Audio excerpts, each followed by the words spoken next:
afternoon, ladies and gentlemen.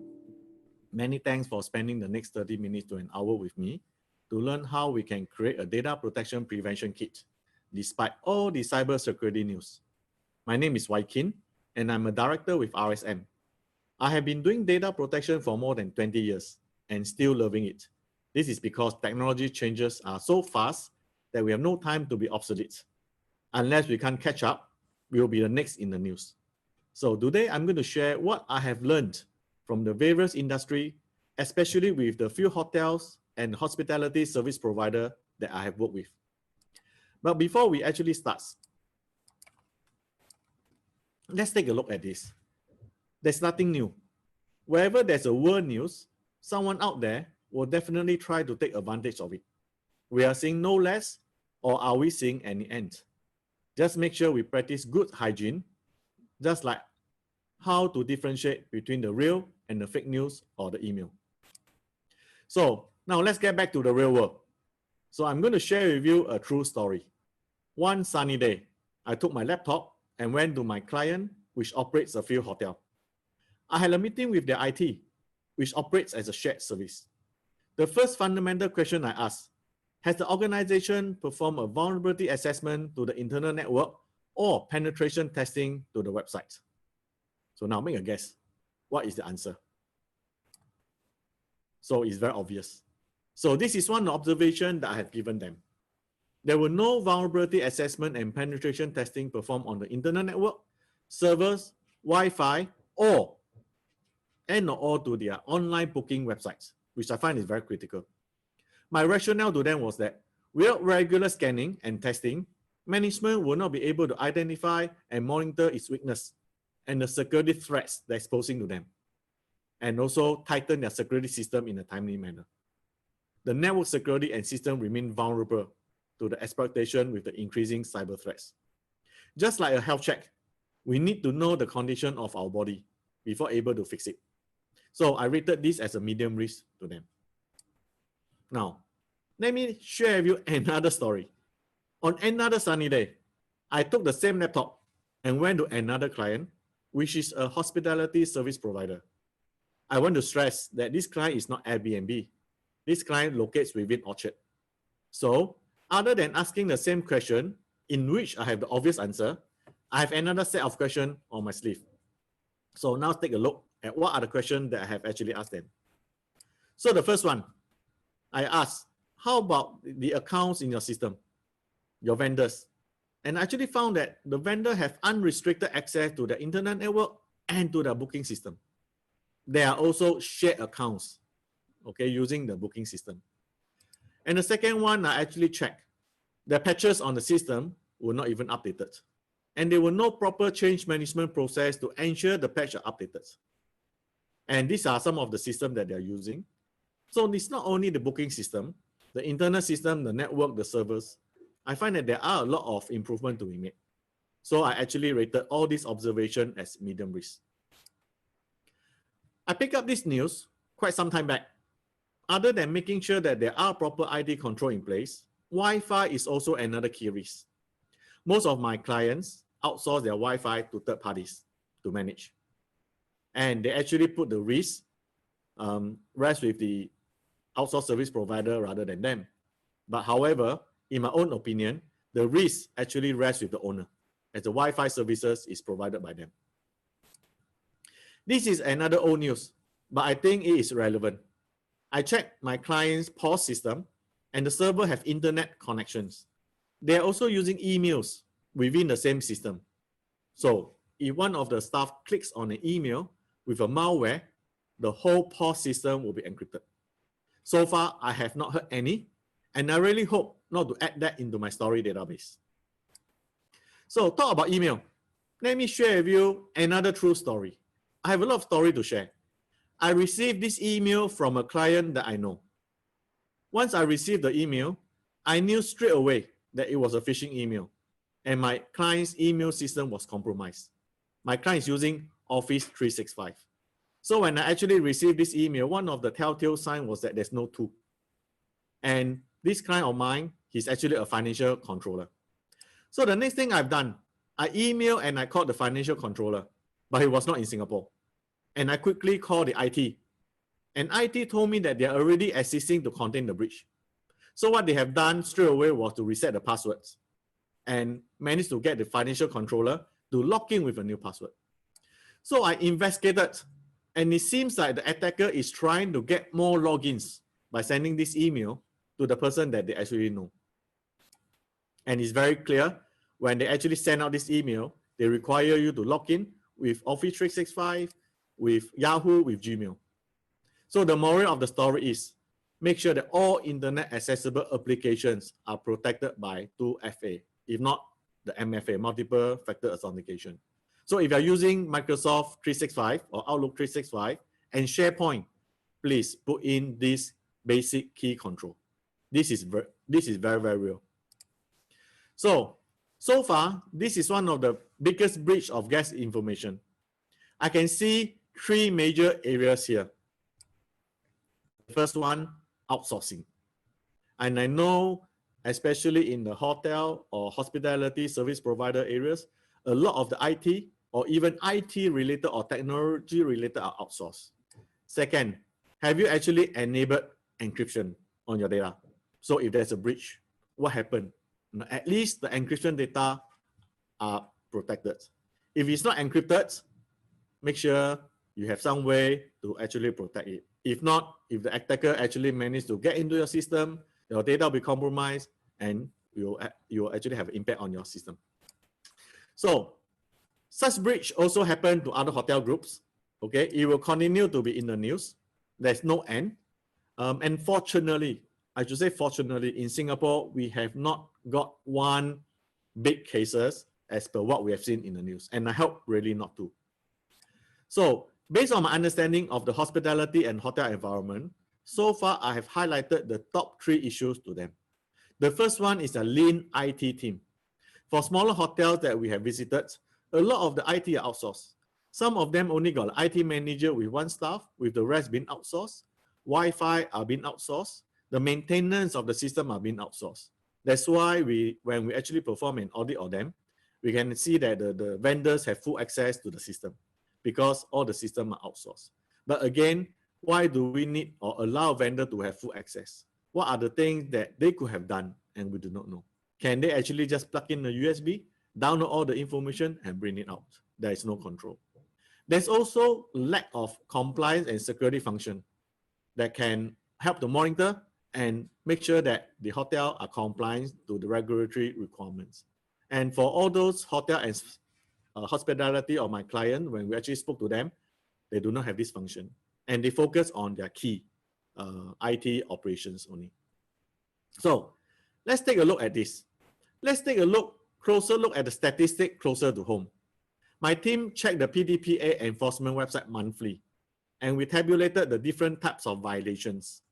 We can see from here, data protection, the one that's highlighted in red, is one of the highest breach. Okay, they are one of the highest, greatest culprits. The rest, I find that they are minor and can be closed with either a policy or the procedure. So far, touch wood, there are no hospitality service provider or hotel in the list. If not, it will appear, but when, we do not know. Okay, hopefully it will not be in the list. This is again very, very real. You can actually get more information from the PDPC website under enforcement.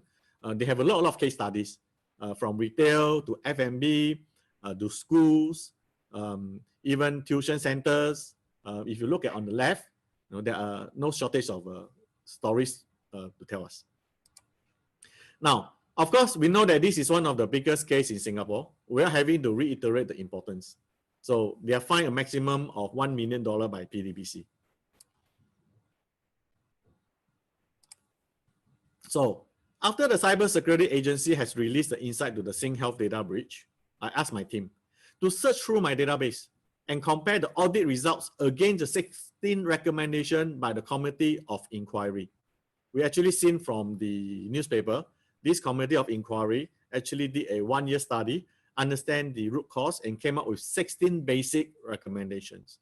And out of my database, we can actually see that it operates quite different industries.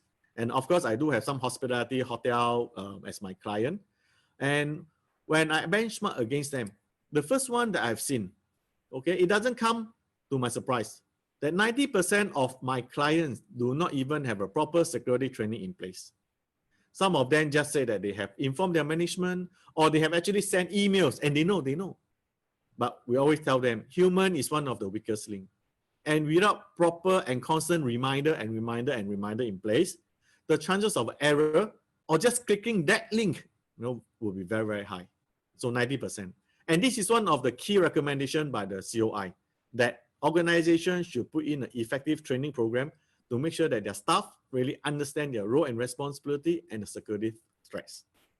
Second, 16% of my client 16% of my clients do not even have a proper protection over their administrator account. Remember the hospitality service provider I shared with you, allowing vendors to have full access? We even found shared accounts, in all these systems. So if there's a breach, who do we investigate? Who do we go after? How do we know who have actually done the breach? The next one.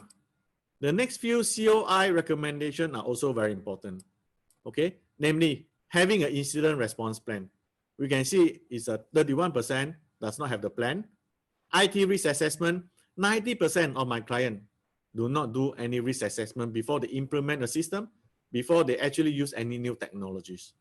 And 53% of my clients doesn't even have proper policy and procedure in place. Why does policy and procedure is important? Because they actually detect what needs to be done. And it's actually based on certain requirements to fulfill some controls to mitigate the risk. And I actually like this, patch. Patching is one of the greatest issues facing the world.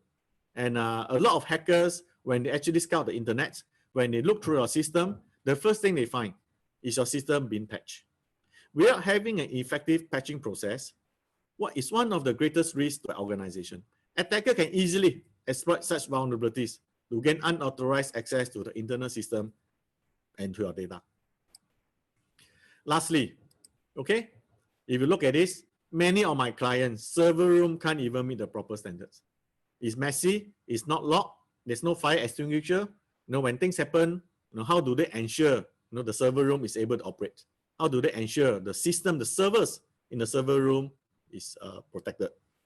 So those are just some of the things that we have actually seen when we actually did a comparison of my clients' database against this COI 16 recommendation.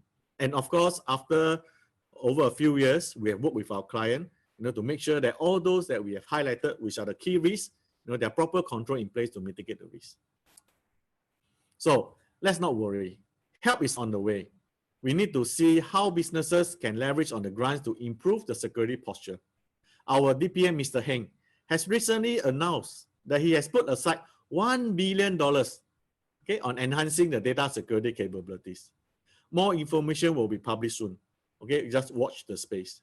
And I'm glad the government actually devoted some resources to help businesses.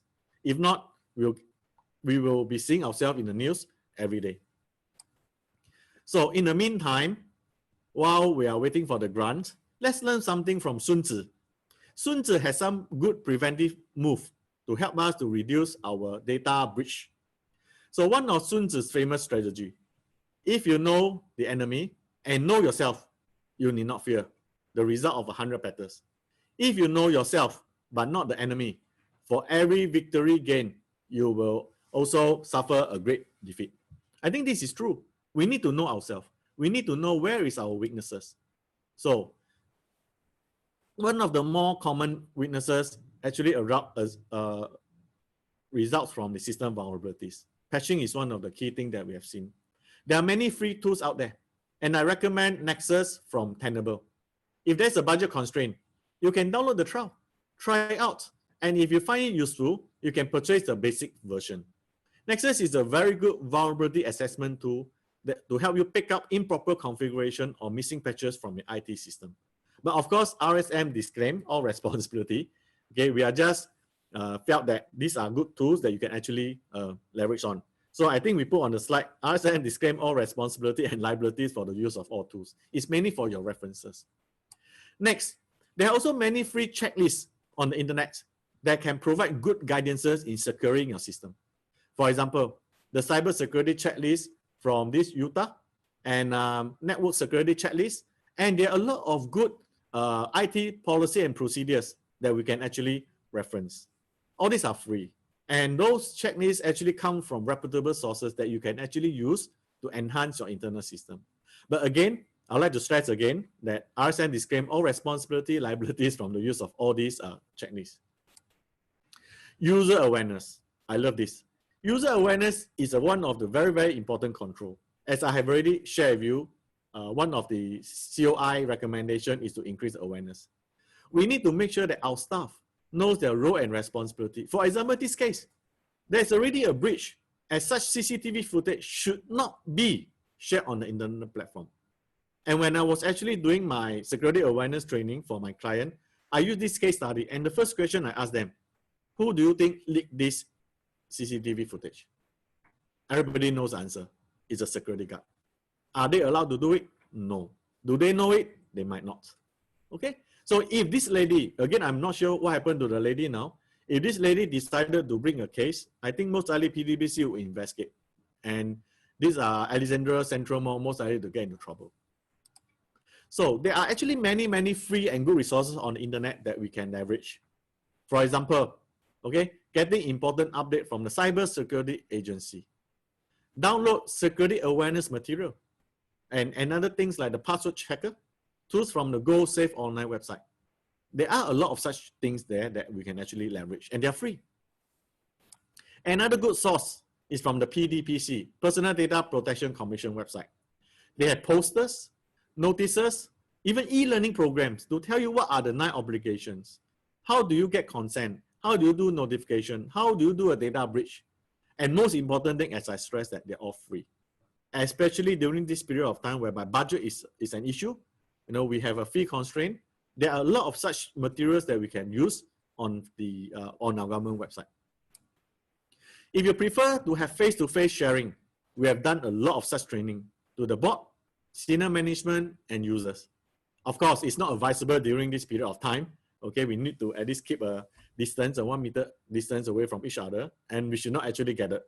You know, so rely on the e-learning. You know, rely on all those resources that's from the PDPA website, on the CSA website. So internally, we regularly share good practices with our users. For example, during this COVID period, we are encouraged to use collaboration tools like Zoom or WebEx. For example, we are using webinars. Setting them up is very easy. Join, click, set up, and the link will be there. But we need to make sure that the invite is sent to the correct person. We also need to add in password to prevent Tom, Dick, or Harry, you know, from get crashing. So I actually done some research. So by using Zoom, these are some of the things that they need to do. And I've actually sent it internally to all my colleagues when they actually set up this Zoom, when they communicate with the client. And again, we do not want unauthorized person to log in, you know, and listen to our conversation. For the next prevention, Sun Tzu also told us, take stock of what you have and review your processes. To rely on rustic and not prepare is the greatest of crime. To be prepared beforehand for any contingency is the greatest of all virtues. So it's time to take a look, take a step back, understand what we have, where we are actually lacking. Let me share with you another story. As you're aware, for us, we have business support group like the Payroll Serve, Account Serve, Stone Forest IT. As the business support group process personal and business information, we need to be very careful when handling and processing such information. Although we do have policy and procedure in place, we do have data protection certification by third party, but we need to be prepared, not if, but when we are attacked. No matter how high we build the wall, attacker will be able to climb. When they actually climb over, how do we defend? How do we resolve the issue? So based on the PDPA, we went to the PDPA website, data breach management requirement. There's a section on it. So we have commissioned an internal review and enhance on our data protection management process. So if there's a breach, we need to be prepared, okay, to who is in charge and notify. Most likely is the DPO, our CEO. What was the impact or what are the impact? Is it a personal data? Is it business information? If it's a breach of personal information, does it exit the PDPA threshold? Where is the breach? This is very important. If we do not know where is the breach, how do we contain? When did that happen? Did it happen yesterday, last week, last month, or just now? And why? This, again, the root cause analysis, why it happened. And of course, how do we contain and resolve this breach? And of course, we do have a set of SOPs. So we are taking this moment, take a step back, and actually look through all our policy and procedures. What are the things that we can actually enhance? What are the things that we can actually do better? Just to be prepared. We also develop an incident response playbook to run through all the different scenarios with the different stakeholders so that they know their role and responsibility when it comes to a data breach incident. One example, if one of my business units database is encrypted, how do we recover? Who to inform? How do we ensure customer is able to log in? So these are some of the things that we need to act immediately and not waiting for the waiting for tomorrow, next week, or waiting for help to come. We need to know how to resolve them. This is one of the tabletop exercise that we are prepared for our client. So we got the plans, but so what? So we need to make sure that we walk through our plans, make sure that it's able to recover the business operation in a timely manner. So for us, we also deal it internally with our business support group to make sure that those plans that they develop is feasible. And if it's not, how do we actually enhance them better? So if you look at it, the whole thing takes about half a day, and it's not just one-to-one. There are facilitators. We are there to actually help them run through the case scenario and ask what if, a lot of what if questions, and how do they actually respond. So from there, they'll be able to have some kind of SOP running inside their mind. So when things happen, at least they have run through the process, they actually know. So Sun Tzu, third prevention tips. Which army has better trained officers and men? I think it is all about building our capability during this period of time. So first thing first, does your DPO or your security representative knows his or her role and responsibility? I keep stressing about the role and responsibilities. This is very, very important. For example, DPO needs to have a PDPA compliance program, need to enforce data protection culture, manage data protection queries, alert management of any risk, or act as a liaison officer if there's any breach. This is actually from the PDPC website. These are the 5 fundamental roles of a DPO. So I have actually been to quite a lot of organizations. The first question I ask, please raise up your hand. Do you know who is your DPO? Or do you have a DPO in your organization? If your answer is no, you are already non-compliant with the law. And I told them quickly assign one person, either HR, legal, that is in charge, and send them for a course. There are a lot of good courses out there.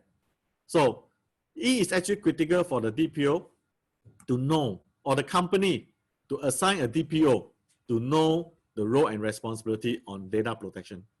There are funding available for Singaporean and PR. So for Singaporean like me, who is over 40 years old, we get 90% funding. So it's actually very worth it. So for the fundamental PDPA course, I will need to pay less than $80. And I can actually reinforce myself with what are the basic concepts, what are the things that I need to be aware of. And of course, government is promoting, constant learning, lifelong learning. For data protection, there are also other very interesting data protection courses out there. So during this period where business could be slow, organization can leverage on this period to upgrade the staff skill with funding from the government. And some of them can be just $100, $200, and all you need to do is just take leave, paid leave or unpaid leave, attend the course and actually upgrade. So why is it so important? As we know that technology are moving very, very fast. So to make sure that we are properly protected and prepared for all the technology enhancement, we need to make sure that there are proper risk assessment performed before implementing the new technology. For example, moving to the cloud, using blockchain, using IoT. And we have actually seen a lot of such cases whereby the basic are not even there. The security controls, administrator account, user account, password, all the basic cyber hygienes are not done properly. So do note, risk assessment is one of the key things that we always encourage our client to perform when they are having something new, doing something new. Because if you actually do it before you have done a proper risk assessment to enhance or to rectify the problems, will be very costly.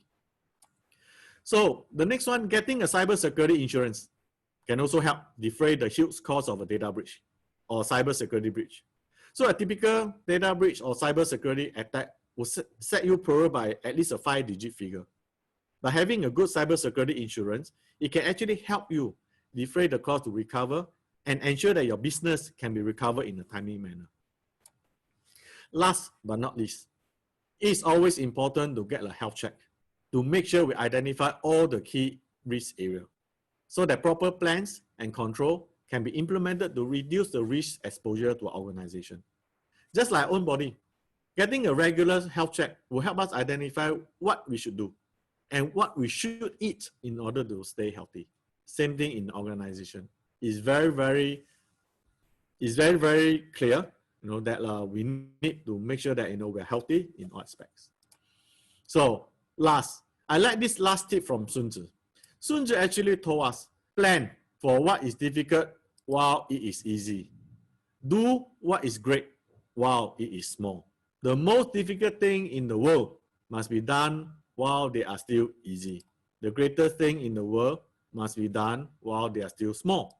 And by deep knowledge or principle, one can change disappearance into order, danger into safety, destruction into survival, and calamity into fortune, by Sun Tzu. So I hope that for this 30 minutes to 40 minutes sharing, I have actually provided you with some good tips on how to prevent data breaches. And there are a lot of free tools out there that you can actually use them and make use of this period. Take a step back, look through your whole processes, understand what are the things that you need to enhance, what are the things that you can actually do better. So with that, I'd like to thank you for your time. Feel free to let us know. Our contact is there. We love to share. You got any issues, feel free to email us, contact us. Recently, I have been to one of the hotels around my offices. They are looking into this program called the Data Protection Trust Mark. So we went in, we tried to understand their requirement. And one of the biggest challenges that they face is that this group is owned by an Australian group. And all the privacy policies are actually from the group. And for them, they have this privacy policy link. They do not have a PDPA link. So what we actually advise them is that what you can do, you can just do a mapping and see how far off it is. If needed, you might need to add in another link for the PDPA itself, so as to cover yourself locally. Okay, so now let me run through some of the questions and then I can do some answering. Okay, so I have this question about, can you share more about tabletop exercise facilitation? Okay, so let me run back to the screen. So for the tabletop exercise, it's similar like the army mobilization. Okay, so when the button is pressed, NS men, they will know what time to report, when to report, where to report, and how to report. So a tabletop facilitation exercise is to make sure that we identify all the key scenarios. It could be a data breach through cyber attack. It could be a ransomware. It could be a staff stealing confidential information. So we have to identify all the key risks to the organization with respect to the data breach. And if any one of the incident happen, I think we always like to use the who, what, where, when, why, and how. So if there's a cyber attack, let's say, let me share with you one case that we have done. Recently, we have done one tabletop exercise whereby a cyber attacker managed to hack into one of my clients' website, get directly to the database, and extract the information. So, who is the attacker? Okay, what should we do? When do we respond? Where is the attack? And how do we actually resolve them? So these are the who, what, where, when, why. When we're actually doing a cyber attack, we actually run through and making sure that everybody knows. So definitely there will be IT involved. Definitely the DPO will be involved. definitely the CEO, okay, or the heads will be involved, so that we need to keep all the stakeholder informed. And how about our marketing? How do they ensure that when this thing is being leaked to the public, how do they issue a statement and let the public know that we are doing what we should do to contain the breach? Just like the SingHealth case. So we are just trying to learn from the industry, what are the breaches, and based on our internal process, who are the different people, what are their roles, and how do they react? So I think this is one of the things that we actually do for the tabletop exercise. And you can see preparation actually takes a while. Okay, from what we have seen is a 5 days preparation arranged by the trainer. So there are 3 trainers, a facilitator, evaluator, and observer. So this is just to make sure that they know what is going on. Hopefully they have, I have answered your question. I have another one. DPO, according to PDPA, can be a person or an assigned group or team. No. A DPO is very straightforward. A DPO is accountable person. It cannot be a team. So what happens if I say that marketing team is a DPO? If things happen, who is responsible? A DPO need to be a person, and the DPO can assign deputy PO, or there could be 2 DPOs, 1 main and 1 deputy. Okay, so if the main one is not around, at least the deputy can take over. So the DPO responsibility can and must never be a group or a team. I have also seen some organization that they have what they have done. They got 1 DPO, 1 deputy DPO, and they got DPMs, data protection managers, in the various business unit to help them. Just like RSM, we have a lot of business unit. Like what I've shared just now, my business support group, like the Stone Forest IT, they have their own DPM. Like my account serve, my payroll serve, each of them got their DPM. But overall, the whole RSM group, we got 2 DPOs. The CIO is the DPO, and the other one is the legal is the DPO. So this is how we regulate. The DPM job is to get instruction from the corporate to make sure that they implement all the policy and procedures. And when they actually things happen, how does the DPM feedback the information out to the DPO? So on the corporate level, what are the resources needed to contain the breach or to actually enhance the process further? Again, hopefully I have answered that question. Feel free to throw any question at me. I've actually seen a lot of such things. And so far, even though I've already done it for 20 years, I'm still passionate about it. And I find that data protection is one of the very, very important things. No matter what you do, where you go, data protection is always important. That's why PDBC actually came out with this PDPA Act in 2012, to ensure our information is being protected. And of course, with all the cybersecurity attack, insider threats, all the breaches all over the place, we need to be even more be aware, that all these things are important. What is the timeline we are looking at when building our company PDPA? Okay, so the first thing first, I have done a lot of research. Let me bring up this thing.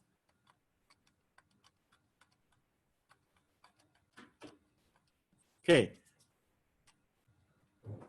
I love to use this. Okay, so far what we have seen, if we got actually more time, more of a face-to-face session, I can actually share more.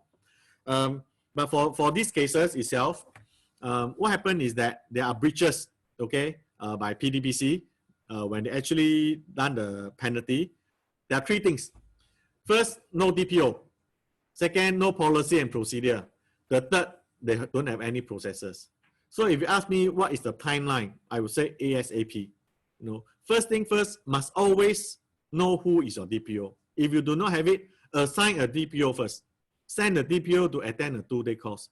The DPO, after attending the course, will be able to come back, with some basic things that he or she needs to do.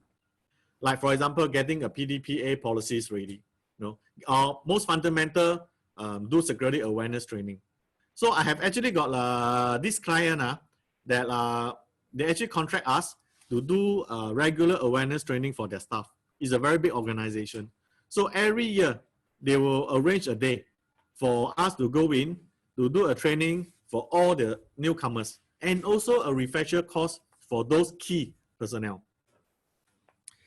So second one, can you share your views on cybersecurity insurance? Okay, I always believe it's good to have. As I already shared just now on my cybersecurity insurance, let me bring to the slides.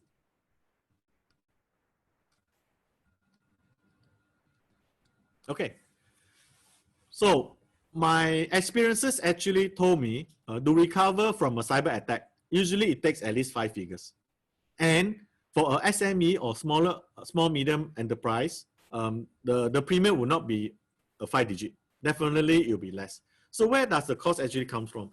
The cost actually comes from rebuilding the system, containing the system, okay, buying new system, okay, and also getting a lawyer to advise you. And maybe, I'm not sure, that could be fine from the PDPC. So if you actually have this cybersecurity, what I have actually shown on the screen is just a sample that I've actually extracted. And it's just like our health. When we go overseas, do we actually buy a travel insurance, you know, just to be safe? Or when we are in Singapore, do we actually buy a hospitalization plan, you know, in case? It's all about if. But in Singapore context or in the world context, it's never an if, it's when things happen. So cybersecurity insurance is similar to our own personal insurance. We are just protecting ourselves for the future. And there's no need for us to absorb a big cost, you know, to recover. Second, is there a benchmark or guideline in getting the IMDA trademark, particular for the hospitality industry? Okay, so what you have actually mentioned is the DPTM, Data Protection Trust Mark. They actually came out with a standard, and the standard is the DPTM regulation. There are actually 4 principles. Okay, so the 4 principles actually mirror very closely to the PDPA obligation. And they have this thing called the self-assessment form. So if you are interested in getting the DPTM, the first thing you need to do is to apply, okay, go to IMDA, say that I'm interested, and then get a certification body, maybe TUV, TUSUIT, I think CESCO and ISOCERT. You can actually download a form. They call it the self-assessment form, whereby you just highlight what you have. But for DPTM, it's very process-oriented. They are going to audit you to make sure that you have all the policy and procedure in place. You know, from the NICE obligation to the data retention to the data breach and to the data protection. It's actually quite detailed in terms of getting the framework out, and it's not easy. I have actually tried to work with a client where we actually spent 1 year. One of the biggest problems that we have faced is that they do not have enough resources. And in order for us to actually help them, we need to devote a lot of time to help them map out the workflow, map out all the processes. And this is very, very time consuming. And this is going to increase the cost. So in summary, the benchmark is actually from IMDA. They already got a set of checklists, the requirements that you need to do to get the certification. And I understand is that currently there are some waivers. If you actually apply for the DPTM certification, the registration fee is actually waived. You can also consider that. If you need more information, feel free to actually email me. You can also find my details on the PDPC website. We are one of the data protection service provider. Does RSM provide cybersecurity safety talk? How do we go about this? We actually do quite a lot of such talks to management, to the boards, and the user itself. So these are just some of the things that we actually talk about. And we usually combine PDPA and cybersecurity because they are actually interrelated. And for cybersecurity and PDPA, we focus a lot on the key risks. For example, your Wi-Fi security, your phone security, your endpoint security, your network security, you know, your application security. We also cover things like information security. The war have years. Shredding, you know, do you just throw the paper away? Photocopying security. So these are the things that we actually try to tell stories and make the user understand, you know, that these are all the key risks. When they are at home, for example, do they throw their credit card, you know, all over the place? No. So in the company itself, do you throw confidential information all over the place? No. So our sharing is very on the ground and very related. And PDPA, we use a lot of PDPA case studies. One of the notable case study is that they talk about this BCC or CC. So there was a case whereby this staff sent a very confidential spreadsheet that contains a lot of personal information to everybody. And somebody replied to everybody, you know. And so you can see all this information are actually floating all over the place. So in the end, PDPC actually fined them, I think, $16,000 for not taking a proper security over this. So we try to cover all these things, which is very common sense, and what are the things that they need to be aware of, and how do they actually implement the control to make it even tighter.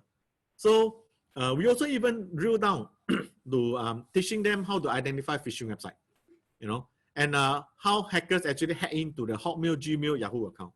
So it's very practical. And these are the things that when we actually go through, our staff, they can relate. When they relate, they know that these are the things that, you know, they'll be worried about. When they come back to the company, it forms a habit, you know. So it's not only just to protect the information, they can also protect the company information. I think all these questions are actually very good. Any more? I'm actually very excited by all these questions. If you have more, just let me throw over and I can answer them.